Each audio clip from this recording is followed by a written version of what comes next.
Настройка на Wi-Fi камера G10. Приложението, което използва е IC. Тук избираме плюсчето. Има автоматична настройка, има и ръчна. Аз ще избера ръчната, защото е по-удобна за мен. Next.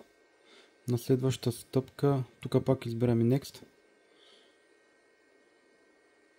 Тук си въвеждаме Wi-Fi мрежата и паролата. Аз съм ги въвел. Давам OK. Появява се QR код, който трябва да бъде сканиран от камерата.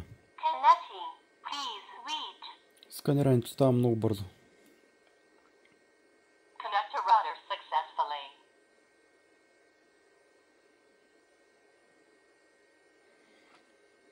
Мисля, че вече е готова. Тук си въвеждаме парола за камерата.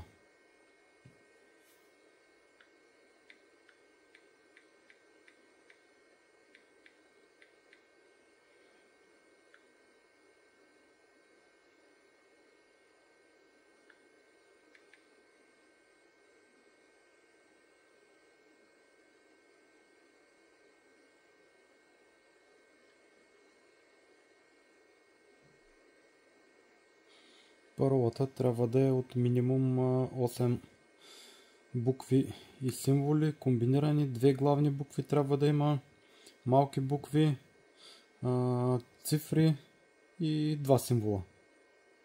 Поне. Камерата е готова.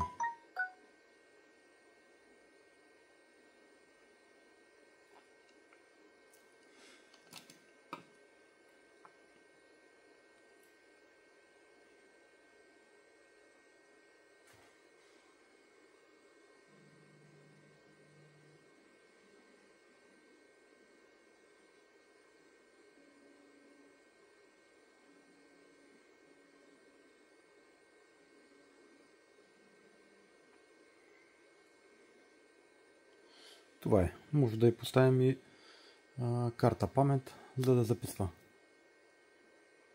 Това е.